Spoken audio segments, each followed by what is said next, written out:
การณ์ตะวันนี้เนี่ยสักน้อยซึ่งท่านทั้งหลายก็รู้กันไปหมดละนะแต่ว่าก็มาทบทวนกันแถม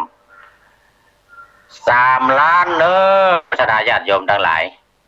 3,65,374อันนี้เหตุการณ์โลกทั่วโลกที่เป็นนักอยู่ในโรงยา56,300นะที่หายไปแล้วนะรักษาหายได้ดีไปแล้วก็921,795แต่ว่าตาย211,606เอาขึ้น200,000แล้วเนอะอัตราการตายขึ้น200,000แล้วนะขึ้น200,000แล้วยังเป็นเรื่องที่น่าเป็นห่วงนะยังเป็นเรื่องที่น่าเป็นห่วงว่าในโลกของเราปัจจุบันนี้ยังมีภัยขนาดนักยังมีภัยขนาดนักคุกคามเนอะพ่อแม่พี่น้องทั้งหลายจะไปวางใจบ่ได้จะไปประมาทบ่ได้เตื้อลดกาดบ่ได้เตื้อบ้านเฮาถึงแม้ว่าจะจำนวนที่พบนั่นจะลดลงที่ติดเชื้อลดลงแต่ว่านี่เหลือ9 คนเพิ่มเติมเนอะ7 คนนะเพิ่มเติมแถมแต่ว่านี่7 คนวันที่29แต่ว่าวันที่29เพิ่ม7 คนต่อไปก็จะลดลงไปเดือนเมษายนก็คงจะแค่นี้ล่ะลดลงมาเหลือหลักหนึ่งก็ถือว่าน่าอนุโมทนาเป็นอย่างยิ่งแล้วในเมืองไทยเนอะแต่ว่าทั้งทั่วโลกรอบนอกประเทศอื่นโดยเฉพาะในอเมริกานั้นยังวางใจบ่ได้ขึ้นไปติ๊กแต่ว่านี้อเมริกาก็เป็นจำนวนสะสมก็คือ1,113,356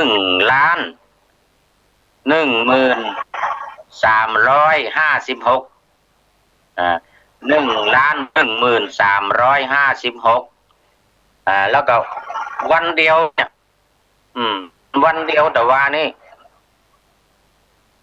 23,196แล้วตายวันเดียว1,384นี่อเมริกานำโด่งยังนำโด่งเปิ้นอยู่ในปัจจุบันนี้ตายไปแล้วรวม56,797 คนอันนี้ที่ตายเนอะในอเมริกาพอละวันเดียวปันไป1,384 คนแต่ที่หายดีไปก็มี814,569อันนี้รักษาหายไปแต่ว่าตายน่าตกใจนี่กะตายน่าตกใจนักกระเพิ่น56,000เนี่ยนะติดกันนักกระเพิ่น1 ล้านแล้ว1,356อันดับ2ที่ตัวมาเนอะอันดับ2ที่ตัวมาก็สเปนนี่รวมแล้ว229,422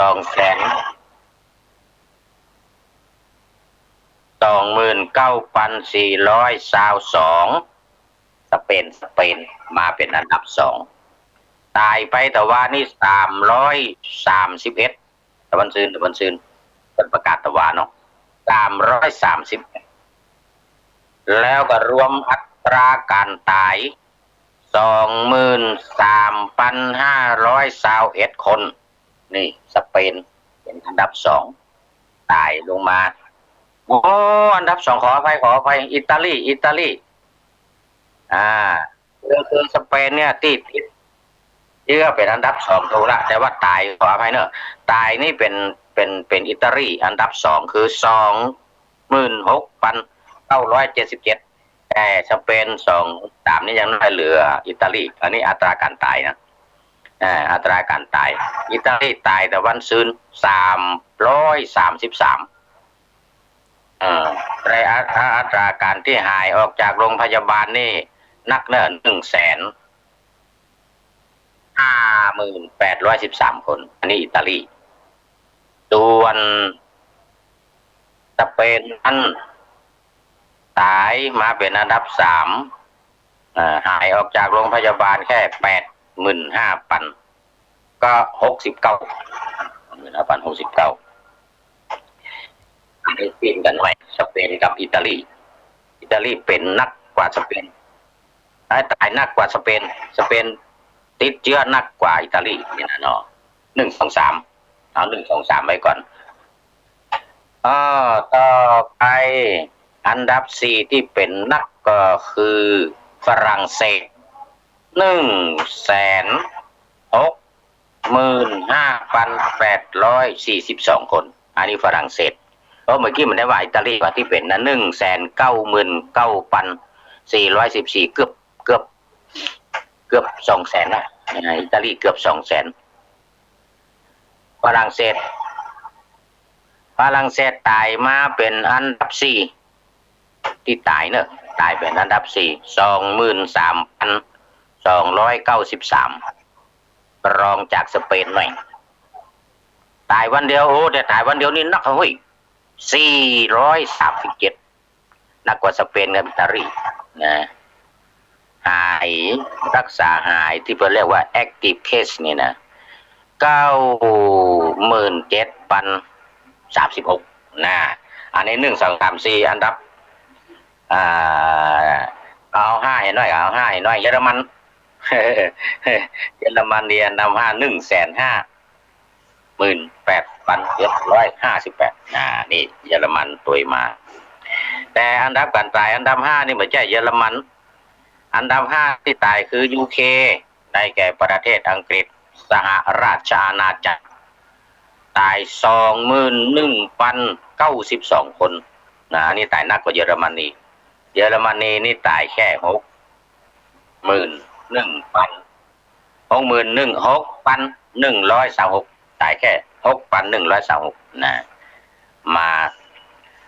อันดับ5นี่เป็น UK ตายเป็น UK เป็นก็คือเยอรมันเพราะว่า UK ติดอันดับแค่157,149149เอาถึงเรื่องอันดับที่7นี่คือรัสเซียเฮ้ยรัสเซียนี่ติด87,147อันนี้ติดนะแต่ว่าตาย794ก็ตายน้อย794วันซืนตายวันที่47นี่รัสเซียตัวมาเป็นอันดับที่7รัสเซียตัวมาเป็นอันดับที่7เอาละเอาไว้หมกอีก่อนมาดูในประเทศไทยเฮาแหมสักเล็กสักน้อยประเทศไทยเฮานี่ไม่ยิงตายเด้อ54เพิ่ม54นะที่54นี่เป็นไม่ยิง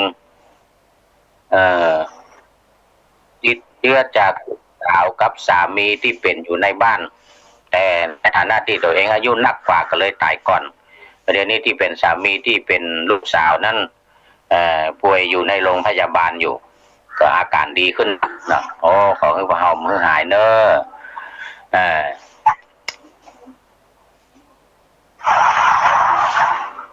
เดนมาร์กติดอันดับเข้ามาเว้ย800,000 กว่าเดนมาร์กนะ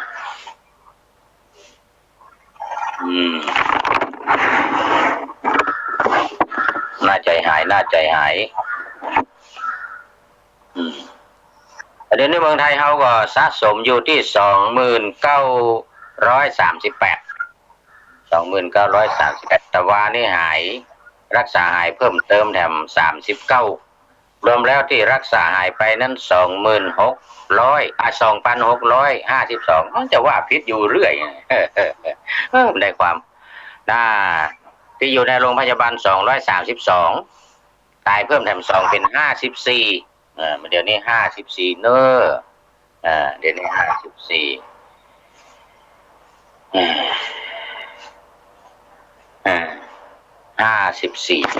ละ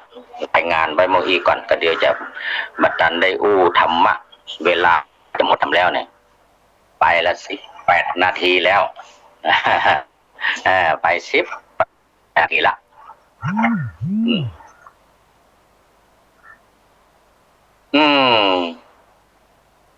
ช็อกกิ้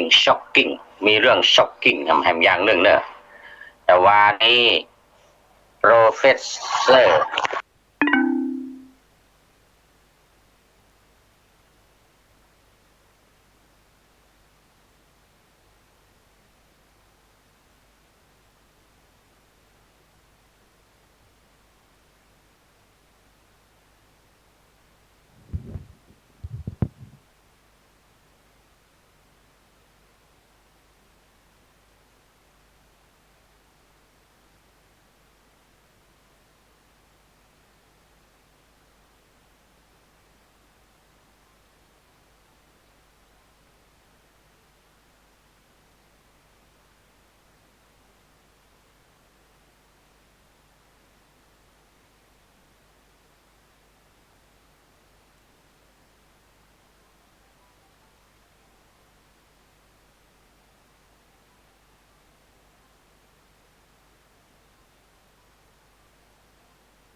ติปัฏฐานสี่ข้อที่สี่ธรรมานุปัสสนา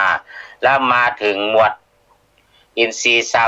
22นะหมวดอินทรีย์22แต่ว่านี่ว่าไป3หัวข้อ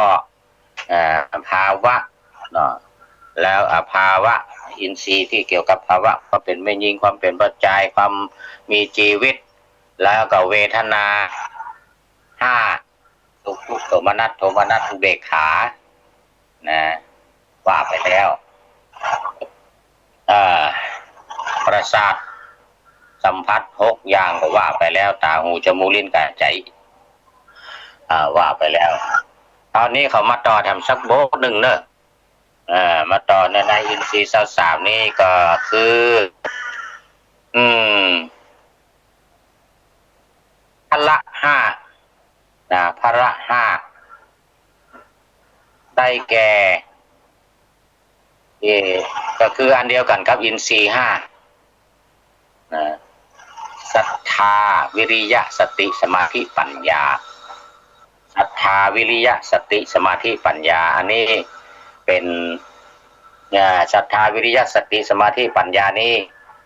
เป็นหัวใจสำคัญของอินทรีย์นี้คือมีศรัทธามีความเชื่อมั่นมีศรัทธามีความเชื่อมั่นแล้วก็มีความเพียรความเป็นใหญ่ในตัวของเราเนี่ยนะมีความเพียรความพยายามบัลลดบัลละบัท้อบัถอยบัวางกาดโควิดมาบัวางกาดนี่นะต้องใจความเพียรนี่แหละแล้วก็สติไอ้ตัวนี้คือตัวสำคัญตัวควบคุมละถ้าเป็นเรือนี่เรียกว่าสติเป็นหางเสือนะสตินี่เป็นหางเสือควบคุมเรือจะไปหน้าจะไปหลังเลี้ยวซ้ายเลี้ยวขวาอยู่ที่นายพันท้ายพันท้ายมีสติดีก็เลี้ยวซ้ายเลี้ยวขวาไปทางหน้าถอยทางหลังได้ดีอันนี้เรือนะคนเราเนี่ยว่าการโควิดขึ้นแล้วเนี่ยอยู่ที่สติมีสติให้มั่นคงอย่าไปวอกแวกวันไหวอย่าไปประมาทมาได้แล้วก็ข้อที่4สติสมาธิความตั้งใจมั่นจิตใจที่มั่นคงฟุ้งซ่านและสุดท้ายข้อที่5ปัญญาสุดท้ายนี่สุดยอดนะต้องใจปัญญาไม่ใช่ใจกำลังใจปัญญาประกอบกับกำลังอีกไม่ใช่กำลังไม่ได้กันต้องมีปัญญาตัวนี้เป็นตัวสำคัญอยู่เดียวมาคล้ายๆเดียวกันกับในวิมังสาคือมีความเข้าใจพิจารณานะแต่ปัญญาเนี่ยในหมวดศีลสมาธิปัญญาหรือในมรรค8เนี่ยก็ปัญญาขึ้นก่อนทำซ้ำเนี่ยสัมมาทิฏฐิสัมมาสังกัปปะตัวนี้เป็นตัวที่สำคัญต้องมีความเข้าใจคือถูกต้องตรงกันมันจึงจะดีนะตรงกันมันจึงจะดีเอาคราวนี้ก็มาดูความตื่นเต้นหรือว่าของศาสตราจารย์ตาสุกุที่เพิ่นเขียนไว้ประกาศไว้กว่านี่นะเป็นแลเนอะคราวนี้เป็นแลแต่ว่ามันได้แลจะมาอ่านให้ฟังตกตะลึงรึงเพลิดเมื่อเกิดเรื่องตื่นเต้นในเมืองญี่ปุ่นนั้นหนาศาสตราจารย์ดร.ตาสุกุพรจงระบุขึ้นต่อหน้าสื่อมวลชนที่พากันมาสัมภาษณ์ศาสตราฮอนโจศาสตราจารย์รายวิชาสรีรวิทยาหรือการแพทย์ใหญ่โตของประเทศญี่ปุ่นกล่าวโชว์ว่าไวรัสโคโรนานี้มันมิใช่ธรรมชาติที่เกิดขึ้นเองเพราะว่ามันเก่งเกินขีดขั้นถ้าเป็นธรรมชาติจะไม่มีการส่งผลกระทบผ่านสู่คนทุกคนที่อยู่ในโลกใหญ่ใบนี้ตามธรรมชาติจะมีอุณหภูมิปะปนแตกต่างกันไปในประเทศนี้โน้นถ้าเหมือนกันจะส่งผลกระทบเขตที่มีอุณหภูมิเท่าประเทศจีนแต่มันกำลังแพร่กระจาย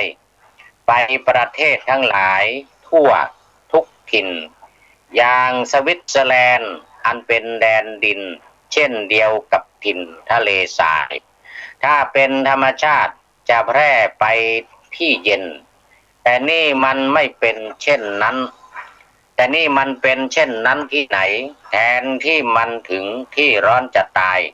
แต่มันกลับไม่เป็นเช่นนั้นเลยในประเทศร้อนก็ตายกันพล่านอิรักอิหร่านก็ตายกันเฉยสิงคโปร์ไทยร้อนคนก็ตายตามเคยโควิดเจ้าเอ๋ยมันไม่เคยตายนะฉันทำวิจัยเกี่ยวกับสัตว์และไวรัสมาแล้วมากมาย40 ปีเห็นจะได้เชื้อโรคนี้ไม่เป็นธรรมชาติจริงมันถูกผลิตมาอย่างสมบุญพอฉันจึงได้ข้อสรุปดียิ่งว่าสหรัฐมีสายพันธุ์5 สิ่งกลายพันธุ์แล้วดิ่งสู่หลายล้านคนที่ยังไม่ได้ทำการทดสอบจึงเห็นได้ชอบชัดเจนว่าผลแห่งความตายของประชาชนจำนวนมากดลให้เกิดเครดิตแก่ CDC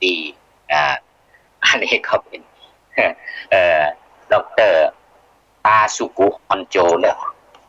แล้วสุดท้ายขอฝากบทกลอน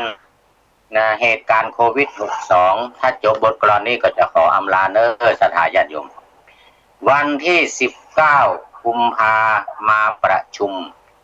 กรมควบคุมโรคประกาศแผนห้ำหั่นทั้งกำจัดไวรัสผองทั้งป้องกันล่วงหน้าพลันดำเนินการตามขั้นตอนแจ้งให้โรงพยาบาลทั่วประเทศถึงสาเหตุโรคระยำแนะนำป้อนข้อมูลทางการแพทย์อุปกรณ์ด้วยอาทรห่วงใยในประชาหยุดรายงานการหลังค้างไว้ก่อนแล้วจะย้อนมาเล่าให้ในครั้งหน้า